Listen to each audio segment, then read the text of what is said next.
Let's talk to resident Geraldine Nicholson. Her home in Little Benty is just over 500 metres away from the proposed third new runway, and she is from Stop Heathrow Expansion. Also with us, Emma Gilthorpe. She is the Expansion Director at Heathrow. Emma Gilthorpe, when will all this be completed by, and how will you minimise disruption to local people? So thank you, Victoria. We're launching our consultation today for 12 weeks, and we are really keen for people to give us their feedback. This is the final step in consultation before we file for planning next year.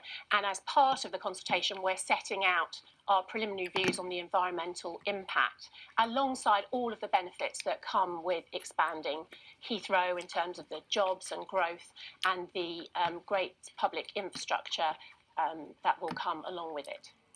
And Geraldine, tell Emma Gilthorpe, who is Heathrow's Executive Director for Expansion, what kind of feedback you'll be contributing in this consultation period. The feedback we'll be giving is that Heathrow can't meet its environmental targets. There is absolutely no way you can add 250,000 flights and air quality will improve. You can't add all those flights and not have an extra car on the roads like they're promising us. It's a disaster. Absolute disaster. And now we have a climate emergency. How are they going to deal with that? Emma Gilthorpe, do talk to Geraldine. So, yes, good morning, Geraldine. So I understand what you're saying in terms of air quality. As we know, this is a matter of cars as opposed to aircraft, and that is why we are proposing the introduction of an ultra-low emissions zone from 2022 to encourage people to bring the cleanest and greenest cars to the airport. We also, of course, have new infrastructure coming along, like Crossrail. We have one of the biggest free travel area zones in the country around Heathrow when it comes to the bus network, and we'll be planning to invest in more bus infrastructure so that we can ensure that our employees and our local communities will be able to get to, from and around Heathrow in the most friendly way from an environmental point of view. Can I reply? Of course. Emma, why are you building 2 new car parks? Why don't you count all the traffic that goes to Heathrow? We've got park and ride, off-airport parking. You don't count any of that in your figures. You are not reducing the number of cars on the roads. A conservative estimate is that one air traffic movement will produce 45 road traffic movements. That's taking into account the 50% modal shift that you're after. That is 12 million extra cars on the roads. You can't deny it.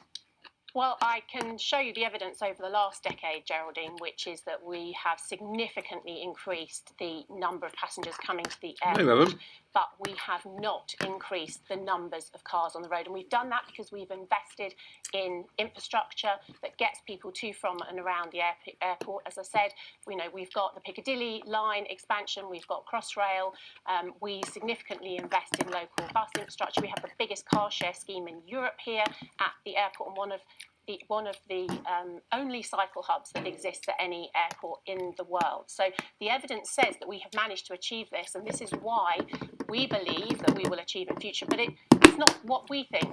These are targets that we have to meet if we are going to expand. So actually our actions will have to demonstrate this if we're going to be able to expand, and that is what we plan to do. But you're going to then build the runway and find you can't use it. The only thing flying on that runway will be tumbleweed, because you won't be able to meet these targets at all, ever. You cannot bring in over 50 million extra passengers and expect the air quality and the cars and everything to disappear overnight. It's not going to happen. We have put up with your promises since 1944. Every single promise has been broken. You refer to the Piccadilly line. TfL says that it can't cope with the passengers for a third runway. But you're not going to pay for it to be upgraded. There is an upgrade in the pipeline, but it doesn't take into account the third runway. You're just not telling the truth. And, you're just making out that this is just a runway. It's not just a runway. I've looked at your documents this morning. The development consent order draft outline of the land that you require is the size of Gatwick Airport, We are going to have Gatwick and Heathrow on our doorstep together. Geraldine, let me just be clear, and we have been really clear about this throughout all the time that I and the current management team have been involved in expansion. We are increasing the number of movements which is aircraft movements by 260,000 a year on top of the 480,000 we have today. We plan to have around 130 million passengers. We have been really clear, and actually we have met the commitments that we've made, and there are a whole list of commitments around an additional 5,000 apprenticeships, 40,000 local jobs, working with our local schools and educational establishments to mean that youth unemployment is a thing of the past in the Heathrow area. So we have met the commitments that we made, and we are absolutely determined to meet commitments going forward. That does mean a third runway at Heathrow. It does mean there will be local disruption. No major infrastructure programme can happen without there being some impact on the local community. Okay. We are working really hard to make sure that is as minimal as it can be. Okay, I'm going to leave it there, but I thank you both very much for talking to each other. Geraldine Nicholson, who is a resident and spokesperson for Stop Heathrow Expansion, and Emma Gilthorpe, Heathrow's Executive Director for Expansion, and that consultation runs until September, so do get involved. In an exclusive interview